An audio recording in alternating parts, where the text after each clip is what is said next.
Good evening. Once again, you're listening to the Hour of the Time. I'm William Cooper. Ladies and gentlemen, it's getting to be impossible to do 2 hours with Voice of America doing their thing on this frequency. I just can't do 2 hours. So this is my notice to you and WBCQ, and I want to thank WBCQ. They're trying to give us the second hour at no charge just to fill up the time, but I can't do it.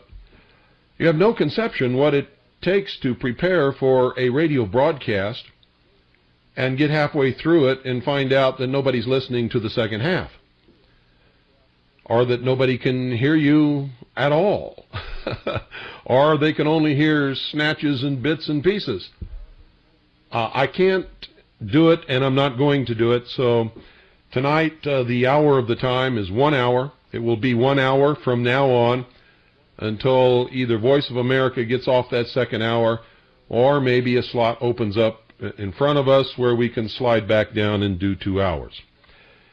You know, I regret that decision because I would really love to be able to do the 2 hours, and I can be much more effective that way. But it's not working, and so we're not going to do it. And it won't do any good to send letters or call and ask us to keep on doing it, because we're not going to. And I want to thank Alan Weiner and Randy Steele at WBCQ for giving us the second hour free gratis. But it's not working, guys, and so you're going to have to play music, or Randy's going to have to, you know, do her little thing or whatever, you know, you want to do. I just can't go into that second hour not knowing whether it's, you know, it's any good or not. And I never know until I'm into it, or until it's over. Like if I try to fill it with information that I've researched and prepared for during the day, I don't know until it's over whether anybody heard me or not. And if I go into it and then open the phones and nobody calls, then there I am with a call-in segment which is not being filled with calls. And because it was supposed to be a call-in segment, there is nothing else to fill that in. And I'm not a great proponent of grasping at straws at the last minute. So that's what we're going to do, and that's why we're going to do it. So tonight's broadcast is going to be 1 hour, and from now on it's going to be 1 hour until either an hour opens up before us or our Voice of America gets off of our second hour. And that's all there is to it. That's the decision. It's set in stone. For those of you who heard the first hour last night, what you were listening to was the first 45, actually it wasn't even 45 minutes, 30 some odd minutes actually total of the audio book Behold a Pale Horse by yours truly, William Cooper. And that's all we're ever going to play. The total, it's 2 hour-and-a-half tapes, total of 3 hours. It is condensed from the printed version with 10 minutes of added new material. And the reason we did that is because a lot of you have been asking about the audio book, And there's no way for you to judge how good it is unless you hear a portion of it. So last night we gave you a portion of it, and that's all we're going to give you. We're not going to play any more of it ever. Not ever. We might at some point down the line replay that, what we did last night, or rerun that particular broadcast. But if you want the audio book, it's $19.95, post-paid. That means there are no shipping charges. And if you would like to order it, send a blank money order. Blank means don't write anything on the money order. Please make sure that you keep the money order receipt or send cash, whichever you prefer, to the hour of the time, in care of 98.5 FM. That's 98.5 FM. Post Office Box 940, P.O. Box 940, Eager, spelled E-A-G-A-R, Arizona, 85925. Here's the address once again, and I'll try to give it to you if I remember before the end of the broadcast tonight. It's $19.95, blank money order or cash only. Send it to the hour of the time, in care of 98.5 FM, P.O. Box 940, Eager, spelled E-A-G-A-R, Arizona, 85925, USA. For all of our good listeners down there in Central and South America and in the Caribbean and Europe and Russia and Canada, you too can order this book. All funds must be in U.S. dollars. If you're ordering from outside the continental United States, please add $10 extra for postage. You all know how much it costs for postage to your countries. It's a lot of money. So add an extra $10 so that we can send it by first-class airmail, and you'll get it right away instead of waiting for some tramp steamer to sail all the way around the world before it gets to you. Okay? The hour of the time, in care of 98.5 FM, P.O. Box 940, Eager, Arizona, 85925, USA. For those inside the continental boundaries of the United States, it's $19.95. For those of you outside the borders of the United States, it is $29.95. All funds in U.S. dollars, blank money orders, or cash only. No checks, please. Okay. All of the music during tonight's broadcast, folks, is dedicated to my family, whom I love very dearly, and this is some of my particular favorite music. It reminds me of my children every time I hear it, and so we'll start off with that, and then we're going to open the phones tonight and talk about a lot of things. Have you been listening to Art Bell lately? Something's going on there that's just will knock you flat. I mean, he's at it again. He's doing it again, folks.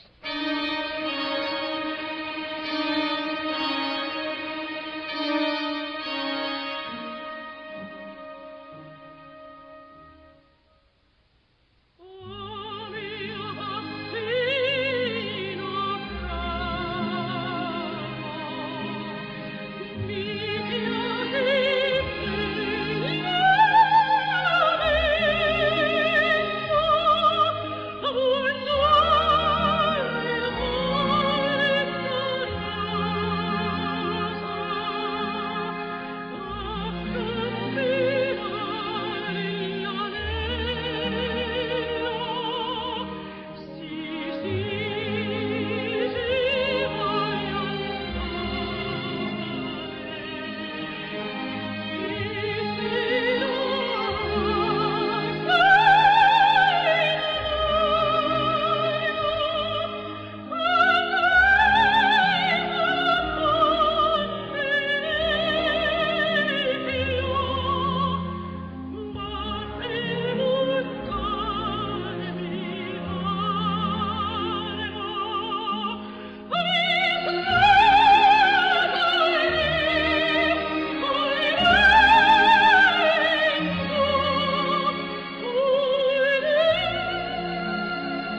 Boy, isn't that beautiful? I just love it. I just absolutely love it. And I guess I'm always going to love it. Reminds me of my children every time that I hear it. Have you been paying attention? Well, first, before I get into that, I'll tell you that we got our senior telemaster kit today. The plans were missing, so we can't start building it yet, and we couldn't start building it yet anyway. It's a huge model, and we have to have lots of space, and we haven't cleared any place and put up a table in order to so that it can stay there and we can work on it. So it's going to be probably a week before we, at least sit down and start to build it. Plus, we have to wait for them to send us the plans. I called them today and told them the plans were missing from the model. Everything else appeared to be there. But without the plans, I can't really tell. So they're sending them overnight, they said. We'll find out if they get here tomorrow or not. So that's, we're very excited about that and ready to delve into it as soon as we can. How have you been listening to the latest scam that Art B.S. Bell and Richard Lostface Hoaxland have been promoting on the Art Bell Coast to Coast Overnight show? According to Hoaxland, well, this all started when a mysterious message appeared on the World Wide Web, the Internet. And you better be listening to this all over the world. Everyone in every country that's listening to this broadcast, pay attention to me, because this ufology, UFO extraterrestrial threat hoax is worldwide. And it's all baloney. It's a huge, monumental deception. And so listen to me carefully. All of a sudden, this message appeared on the World Wide Web saying that an astronomer had intercepted, an astronomer connected with the SETI program, which is the official program funded by the government and other organizations called the Search for Extraterrestrial Intelligence.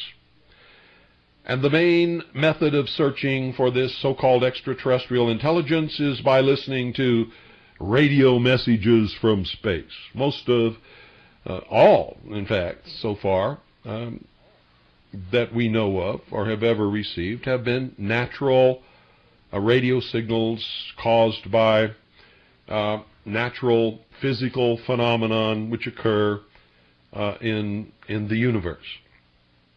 Many stars are emitters of electromagnetic energy, and in the radio spectrum, and all kinds of different things. Some things have been bounce backs of broadcasts that were aired here on Earth, either on radio or television, many years ago.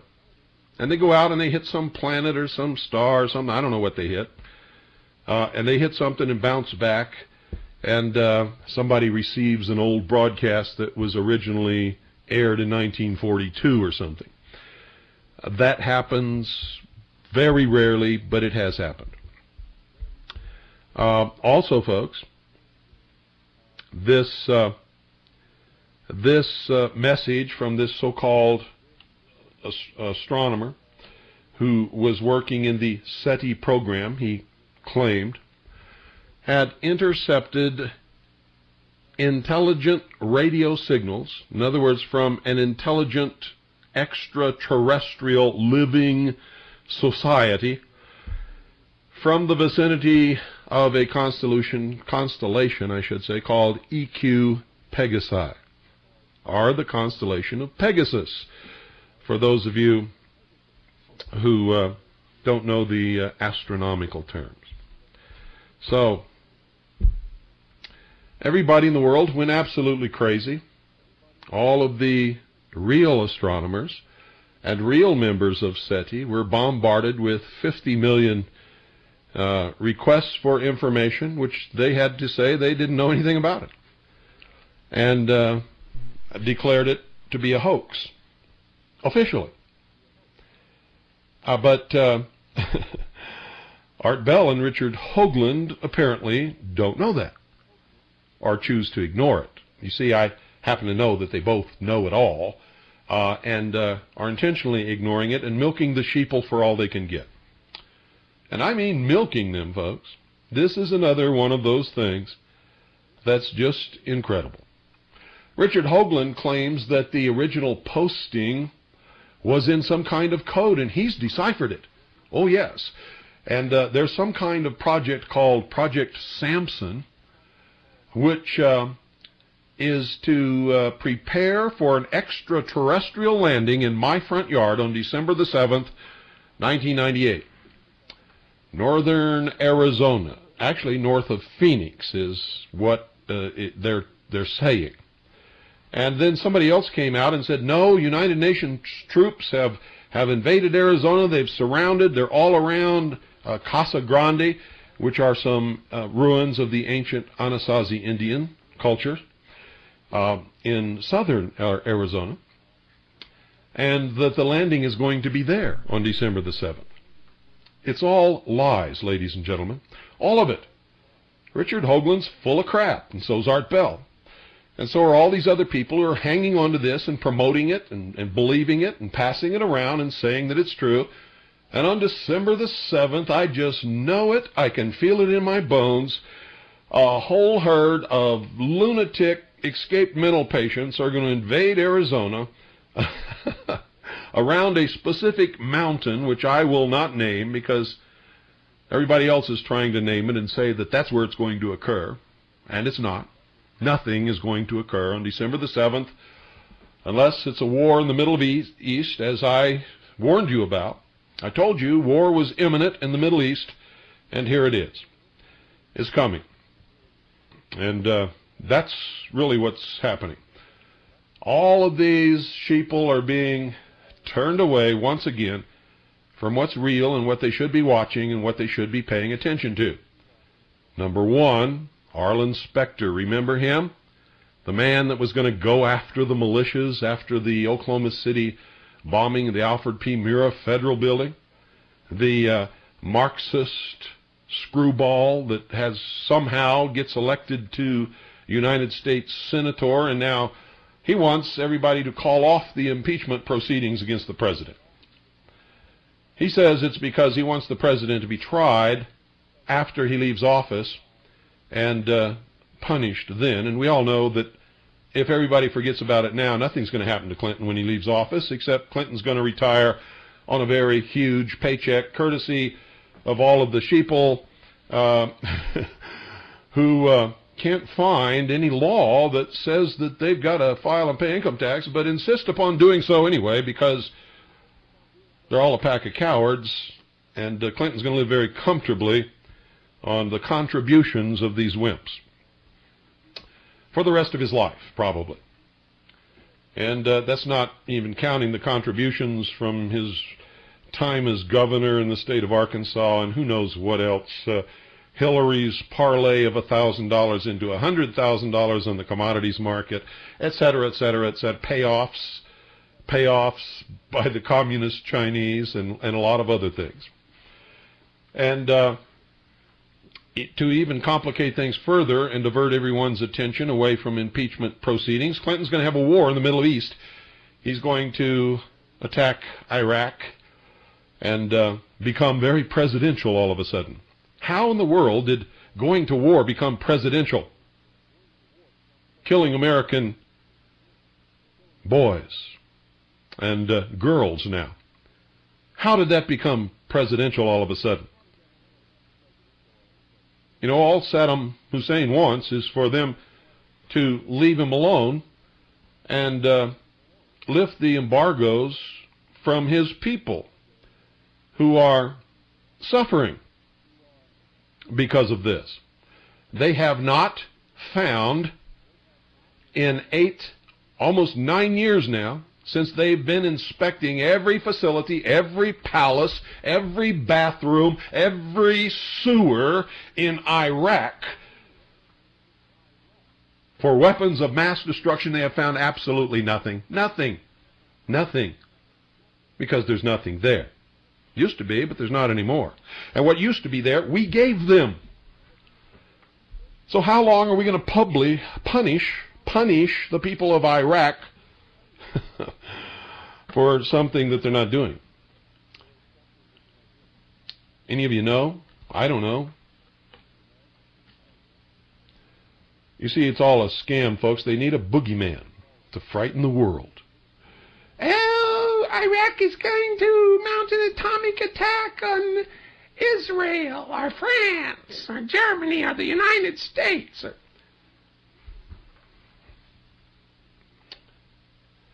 many of you really believe that? When are you going to stop this, when are you going to stop? When are you going to stop? That's what I want to know. Okay, I've just about given you what's going on in a nutshell right there. Except for one, the Republican Party has somehow turned a victory into a defeat. They won the last elections. They didn't increase their membership in the House, but they're still in control of the House of Representatives and the Senate. They didn't lose. They won. They kept the Democrats from taking over either house. That's a win. Yet the Republicans somehow think they lost. And the Democrats, read socialist, Marxist, Leninist, traitors, have been ringing the bells that they've won some kind of a great victory. And Clinton claims this immoral person claims a moral victory out of this. And now, to divert everybody's attention away from all of it, they get Art Bell and Richard Hoagland promoting a phony alien landing that's supposed to take place on December the 7th. And half the world's listening to that. And the other half is diverted watching the preparations, and that's all you see in all the news channels, the preparations to go to war against Iraq. The phones are open. 520-333-4578. What do you think about all this? Are you awake? Are you watching? Do you care? If you care, what do you care about it? What are you going to do about it? What do you think about it?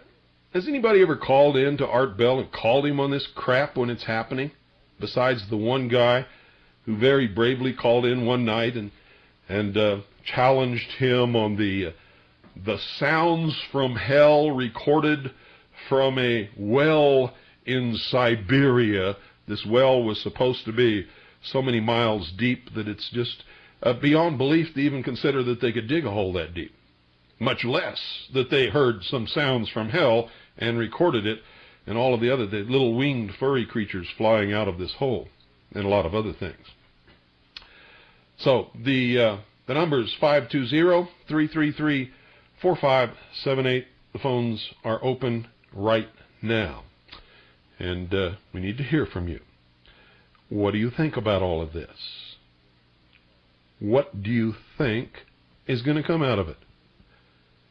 What happened to the Republicans? Have they lost their minds? Yes? No? Maybe?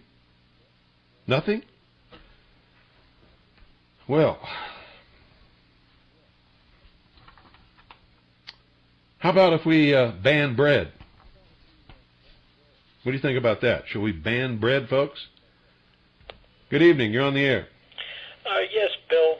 This is Dave. I'm calling from South Coppy, Florida, and I'm a retired merchant seaman.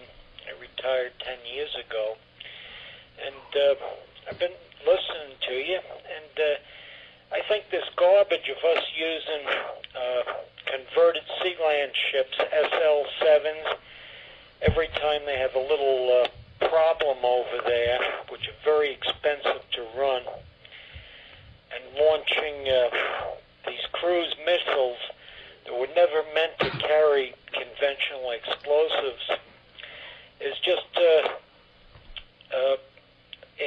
smokescreen and a waste of money. The last part of my career, I was 20 years, and then I served in Vietnam in '67 and on Victory ships. We're not accomplishing anything, and when I got out of the Merchant Marine, my last ship was the USNS Denebola, and I was doing Navy jobs as a merchant seaman, and now if you join the Navy, if they don't like you, they kick you out. It used to be a lifetime career. Not anymore. You see, it depends upon how politically correct you are nowadays. Right.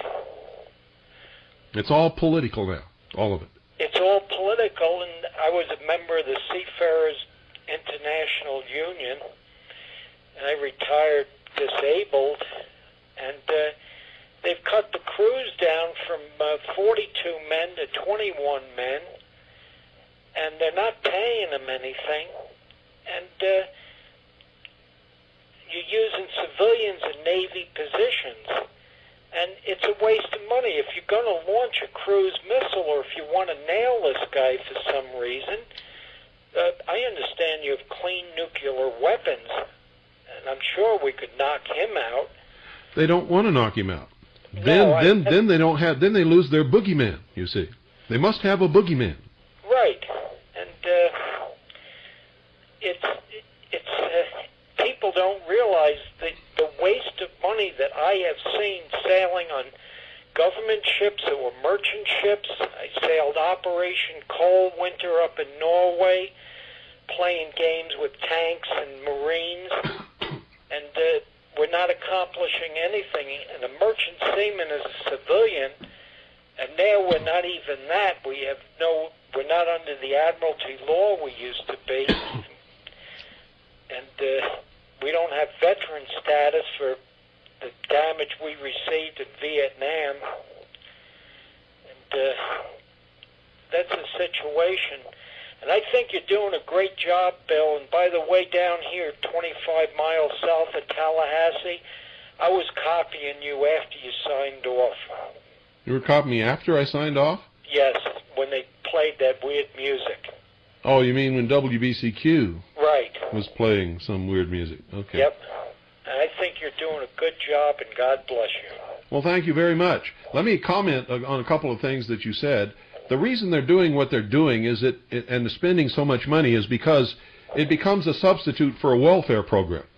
As they cut back on welfare, they create other things that are not called welfare, but really are, in order to create jobs and keep people working and do things like that. It's all explained in a book entitled The Report from Iron Mountain, The Possibility and Probability of Permanent Peace, where they outline creating all of these phony, fake enemies in order to create jobs and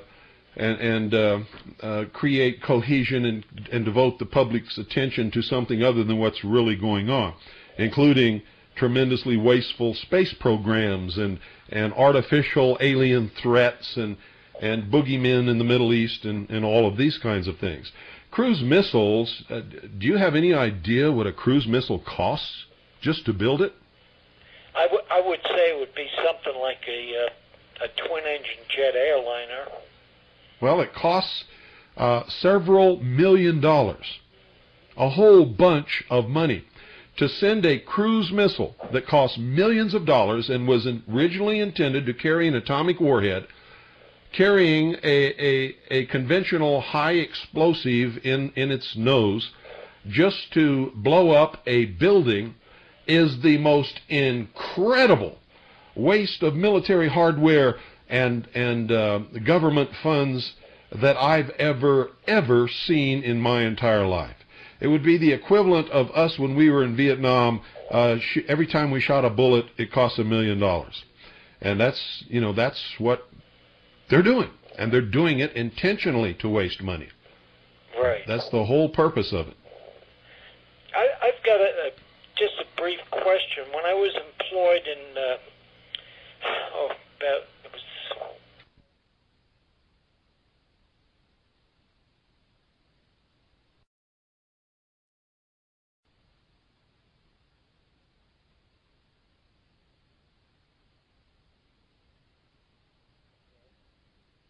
ago on the USNS Denebola.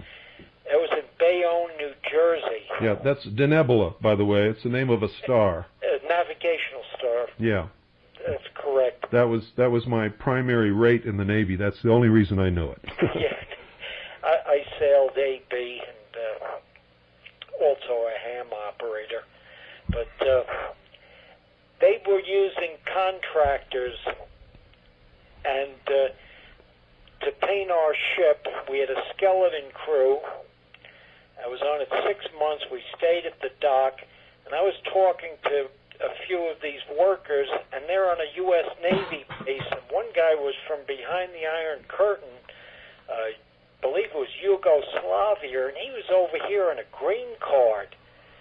And that seems like a violation of security to me. Well, you know, that's a whole other subject, but they want to get as many foreigners into this country as they possibly can to be victims for the Democratic Party. Correct. And my union, they back Clinton up, and it's sickening. And the turnover now, all the old seamen, they can't take it. They've got their vested pension and they're leaving, and all they want is young kids who can take this type of work. And everybody got fed up, and now you don't have any more old, well, when I started in 67, you had World War II and Korean War, you know, merchant seamen. But and that was don't even want their pension. And that was the backbone of the experience that was used to teach new people coming in. Right. I learned my first trip. You know, I wasn't the best kid in the world, but I got belted around a few times.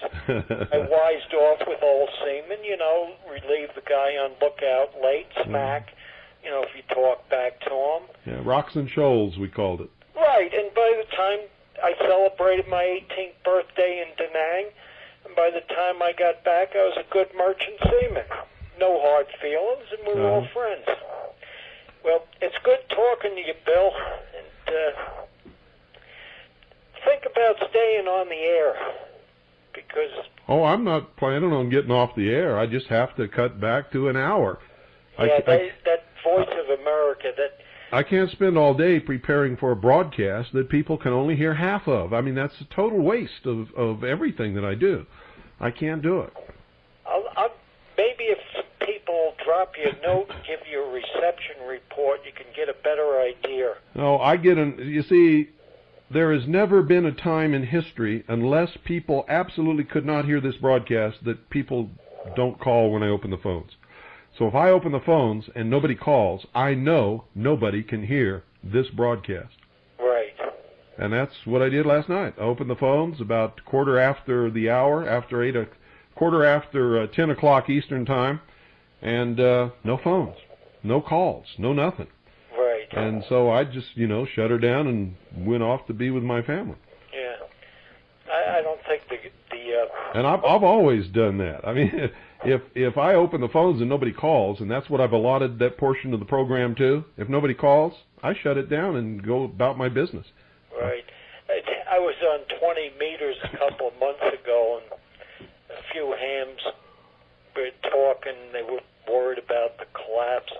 And I mentioned a few of the Patriot stations, and I mentioned you. And the hams were very interested, except one guy, I think he was a fellow traveler. He got real nasty with me. Ham radio isn't like it used to be. They gave you a problem, too, there in Arizona, didn't they? Who? When you went to get your ham license. Oh, I never went to get a ham license. I went down to get a 2-meter license, but only to prove a point, because I knew they wouldn't give it to me before I left. Right.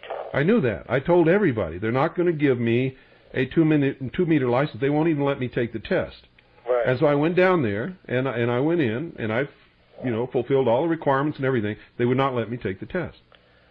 Yeah, they gave me a problem. And it wouldn't have mattered. If they had let me take the test, I still would not have taken it, because when you submit to license, you agree to obey their rules. You Right. submit to their jurisdiction. Oh, I would never do that. I went down there just to prove a point, that they would not even let me take the test, simply because of who I am. And that's exactly what happened. Yeah. They wouldn't even let me in the testing room. Yeah, there's And that's against the law. They can't prevent anybody from applying and taking the test. volunteer examiner. They have to give you the test. Yeah. Well, They they refused, simply because of who I am and what I do and what I say. Yeah. Well, they got on me, but I got reinstated in our society. I won't participate in their emergency drills because they cooperate with FEMA and the local law enforcement. Yeah, well, they all think that they're really cool and it's neat. And You know, your show years ago, you described it right. Yeah. The young ones they're a bunch of brown shirts, and they can't send 25 words a minute and receive it. You know, so they got their little radio geek handy talking. I can, and I don't even have their license. Yeah. Well, I can not only ham radio, just don't step on anyone. I can not only send CW, but I can do flashing light. That's what I did on my first trip. I got in trouble for that. I sent AA. We're going across the Pacific. I got a T out the port. We're a bunch of kids. A 6L flashlight out the porthole. The radio operator was a Navy ship. He tripped the CW auto alarm. Next thing, I had this old Mobile sea captain down in our room and about 6 officers. He was upset. Well, that's because you asked for a conversation with another ship, and they came back and wanted to converse, and everybody said, "What are you talking about? We don't know what. We didn't send you any message." Well, we didn't know. It was first trip to sea. Everybody has to make one. But I was talking to the quartermaster of the ship, and yeah, what you were doing was sending attention. You know, we want to talk to you, and right. And I told him, send Victory. You know, bound for Da Nang, this and that. Gives me a T. And well, you see, you violated a primary rule of the sea. yeah. Nobody on any ship is supposed to communicate with any other vessel or any country outside that ship without the permission of the captain. Yeah, the captain explained it to all of us, jumped up and down, cursed, yelled. But he wasn't too bad. Afterward, he let me, off watch, if the mate wasn't busy and there wasn't too much traffic, he'd let me use the Aldous lamp. Yeah. On the bridge under supervision. Uh-huh. Well, those were the good old days, Bill. Yeah, well, I sure had some good days in the Navy, I got to tell you that. Yeah. Had some bad ones, too, but it wasn't the Navy's fault, and until they put me in the Office of Naval Intelligence, signed me the briefing team of the Commander-in-Chief of the Pacific Fleet, and I found out what was really going on. And then I just wanted to get out as quick as I could. Listen, I got to let you go and let somebody else try and get in here. Oh, okay, Bill. It's been good talking to you. God bless you. Thanks for calling. 520-333-4578 is the number. The Cincinnati Enquirer headline recently had an article, "Smell of Baked Bread May Be Health Hazard." We'll talk about that sometime. Good evening, you're on the air. Hello, how you doing? Good. You know, it's interesting you mentioned your military past. I'm sure you recall, like during the Gulf War, before it even started, actually, there was an end-of-the-world cult. They called these people, they were in Germany, and they were involved in the high-level communications in the military. Do you recall that? Yeah, I do. Okay, I know a lot of people listening may not remember it that well. They all went AWOL. They found them in Pensacola in a van. Yeah. And they said that the world was going to end on August 4th. That's what they... 1990, I believe. Yeah, that's right. So they said they were using Ouija boards and they were nuts and they arrested them. Well, you know, months went by. I think they got arrested in June or something. Well, they didn't get really arrested. They got detained and then they all got an honorable discharge and they were let go, which tells me that the whole thing was an intelligence operation to begin with.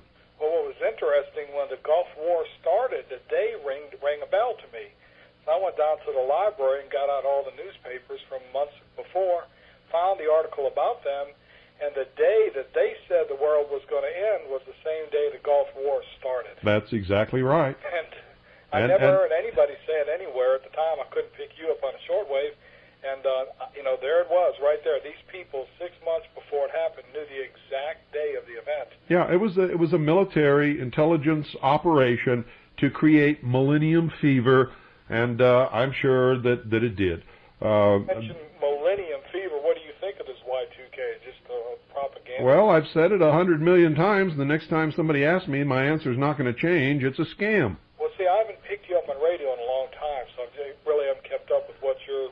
It's a total scam. Well, it's a golden opportunity, though. No, it's only if these sheeple buy into it, because the only danger is the panic that they might become a part of. Another point that I've noticed lately is that your Alan Keyes, your Ollie Norths, Pat Buchanan's, George Wills, William F. Buckley, John McLaughlin, et cetera, they're all Catholics. Yeah, well... Is that just a coincidence, or do you know much about any... I know there's the Knights of Malta. They're all members of the Knights of Malta, Skull and Bones, the Knights Templars, the Freemasonic Lodge, every single one of them. Okay, I didn't know specifically Yeah. whether they have much connection with all that's going on. Oh, yes. These are insiders. These are highly degreed adepts of the Illuminati. It was kind of sad. Every one of them. In fact, Pat Buchanan, that all these stupid patriots just absolutely adore, sent out for Christmas cards a picture of an obelisk on the front of the card with a red bow tied around the bottom, which is he just gave the whole world a finger, is what he did. Yeah. And I found that just absolutely incredible that some people framed that card and put it up on their mantelpiece because they got a Christmas card from Pat Buchanan. They didn't even know what it meant. He was giving them the shaft big time. I was disappointed in him last night on Crossfire. They had Steve Largent on there, who's a Mormon. But they were asking him questions on abortion and all that, which he has voted fairly well on it. But he said he'd fully endorse anybody in any position in any way that was for not only abortion, but partial birth abortion. It didn't matter. So that's not the important thing. What is important? Well, abortion is murder. Yeah. And abortion is the murder of a living human being, and it will always be murder of a living human being. Yeah. And that's that. I think that boy could go far, and that gives me the heebie-jeebies to ever think of a Mormon going too far in this country. Why? I know an awful lot of absolutely wonderful people who belong to the Mormon Church. Well, I know the older school did the vow of avenging the blood of Joseph Smith on the United States, because that vow has been taken out. Well, I don't know if it's been taken out or not. A lot of the ceremonies conducted within the Mormon Church are secret. Well, so just because they tell me it's been taken out, that doesn't mean anything to me. Yeah, but now you would have a problem with the lineage you were mentioning before, and the lineage is connected with that church too. What are you talking about? As far as the Masonic rituals and all. No, what I'm talking about are adepts that know what they're doing, and they're always the highest of the degrees. Yeah, they're always the people on the bottom are not participating in that stuff. They don't even understand what their own ceremonies represent. They're not bad people. They're no different than somebody who goes to a Seventh-day Adventist church or a Baptist church or a Catholic church or a Buddhist temple or whatever. The common, ordinary man is not involved in all of this stuff. It's the people who are hand-picked and helped up the ladder and reached the highest levels of these secret organizations that are the danger to this country and to all of us. And they, through their manipulation and through their control of the people on the lower levels, can effect terrible political and social changes. But don't blame the people on the bottom because they're ignorant. Educate them. Yeah, but any Mormon who has gone through the temple ritual has been exposed to some pretty nefarious stuff. just the whole teaching of becoming the gods and, you know, being worshipped and all that kind of stuff, you know, it ties right in with a lot of the other stuff. Well, it does. If they understand it and they're actively a part of the whole luminist scam, then they're dangerous. You ever want to get a funny expression on the face of a Mormon when you talk to them about attaining godhood and having their own planets? I love to ask them, what if the people on your planet that you're God of rebel, are you going to die on a cross for them? And they get a funny expression. We'll see you. Okay, thanks for calling. I believe in freedom, ladies and gentlemen. Freedom to worship at the altar of your choice, the God of your choice. But if I ever find out that you or your church or your religion is taking part in the destruction of this country, the destruction of the Constitution for the United States of America, and the bringing about of a world totalitarian socialist government, you will become my enemy. But not because you chose to go to that church, because you and your church chose to destroy freedom for me, my family, and for this country. And I don't care what you call yourselves. Doesn't make any difference to me. 520-333-4578 is the number. Good evening. You're on the air. Hi, Bill. Steve from up around Kalamazoo. Hi, Steve. So glad to hear you're back on the air, and after 3 days they dropped Voice of America on you. Well, what did you think they were going to do? Oh man, they were going to stand for me getting. You got to be the top of the pile as far as the communication. You're right up there with Matt Drudge. You're even better than Matt Drudge. But well, I'm the king. Let me tell you why. President Clinton, the chief commie, has called me the most dangerous radio host in America in a White House memo, and Rush Limbaugh read it on the air. Yes, sir, and proud of it every minute. But I'm very proud of it. Back to the freedom issue, Bill. I just got a letter from my Barry County Planning and Zoning.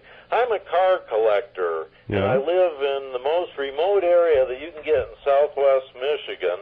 So my car collections and the pieces out back don't offend anyone. But still, I have a bureaucrat. You'll love this, a part-time zoning and planning guy who is a part-time FEMA employee. Just like you said, Bill, they're getting us even down to the local level. I am so incensed, I am just about incoherent at this point to think of the irony that my tax dollars on the county level are paying half the salary for a civil service parasite whose other half of his salary comes right from Uncle Sam to get in to our local neighborhoods.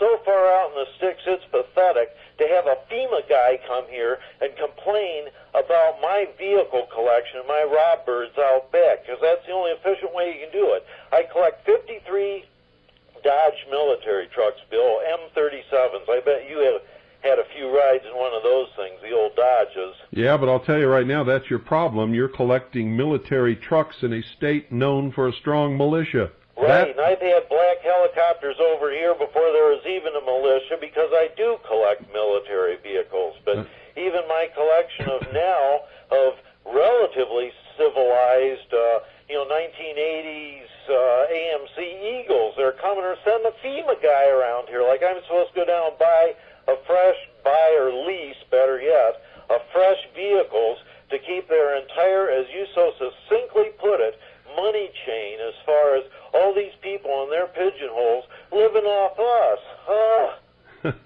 Well, you certainly remembered what I've said in the past, and oh, you're just 110% right on. You should just be so proud they're dropping VOA on you. Well, that's what makes socialism work. You see, they have to have a pool of victims that demand to be protected by a huge bureaucracy which serves as the welfare for all of the people who couldn't do anything else or make a living outside of government service. Boy, you bet.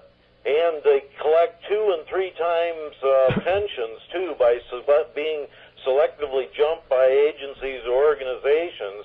I am a ham radio operator, and of course listen to a lot of these guys, boasting on 75 meters as far as how many entitlements they've sucked off the system. Well, that's out our dollars. They're mortgaging our children's future. Yeah, they're parasites. That's exactly what they are. Civil service parasites, tapeworms of a free American. Don't ever forget it, brother. Yeah, and everybody gets so angry at people on welfare. They're not the only No, parasites. welfare is supposed to put it a chink in the chain. Yeah, that's right. And when they have a part-time FEMA guy coming out telling me I got to get rid of my car collection, yeah, go lease a Ford. I don't think so. It's just not my style. Carry on, Bill. Thank you very much. And thank you for your call. And thanks for listening. I just love it when I hear somebody call up and say they've been listening and they've been looking around and they've put it to the test and they found out that it's true. Because most people just listen. They don't ever go put it to the test. Some do, Not everybody's a couch potato, but the ones that do always express the greatest amazement. Because I think they really went out to prove me wrong, and what they did was found out that I was right, and they collect all this documentation. Then the next thing you know, I get a call, and they say, you know what, I'm just absolutely amazed. I checked everything out you said for the last year, and it's absolutely 100% correct. What are we going to do? 520-333-4578 is the number.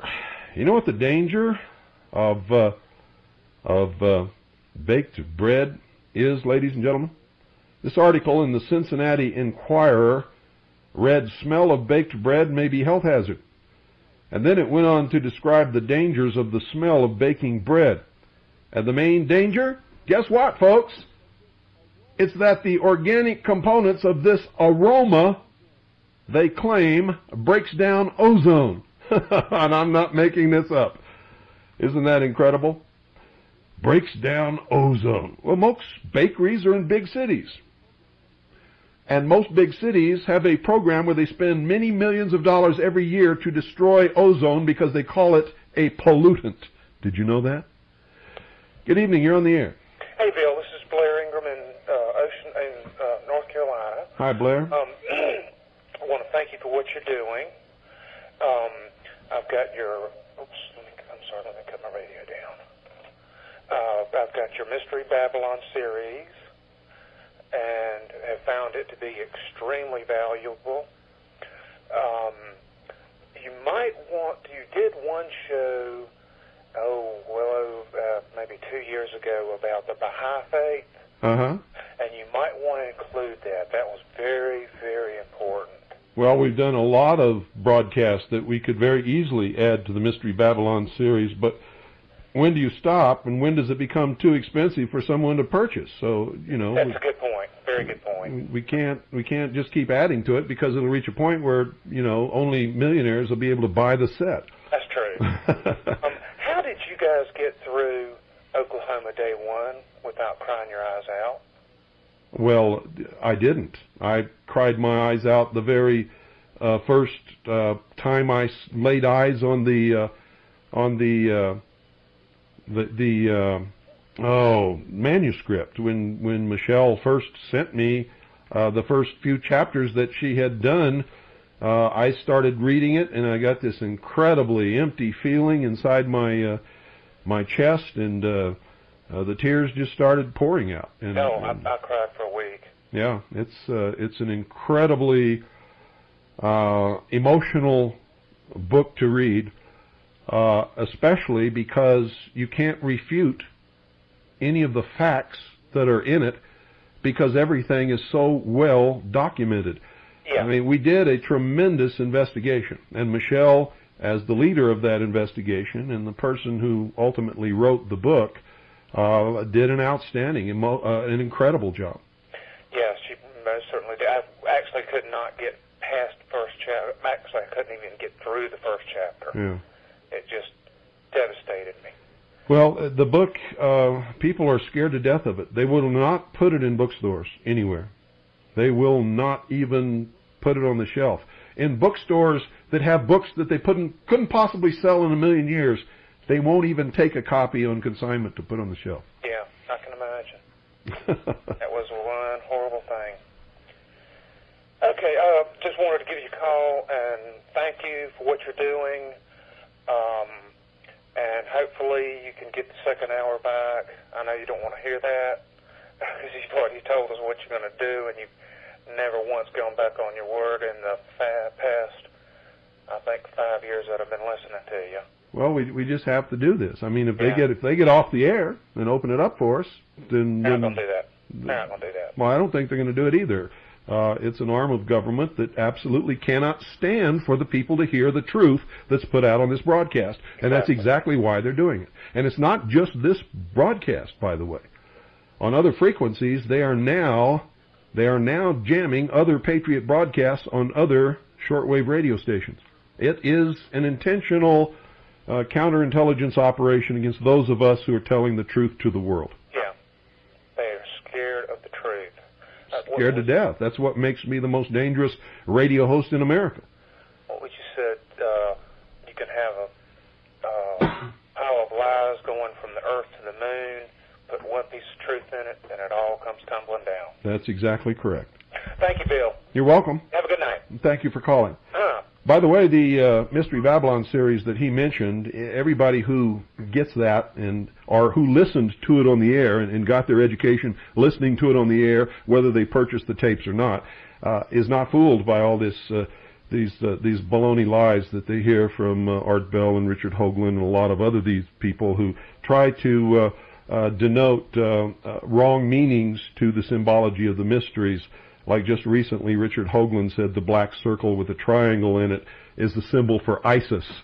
I defy you to go to Egypt anywhere, to any of the ruins, to any of the hieroglyphics or wall paintings or tomb paintings, and find a black circle with a triangle in it anywhere. It is not the symbol of ISIS. And December the 7th is not the symbol of the rising sun. It is the symbol of the attack on Pearl Harbor by the Japanese, who have a flag with a rising sun on it. Good night, folks. God bless each and every single one of you. And Allison, Pooh, and Annie, here's another one just for you.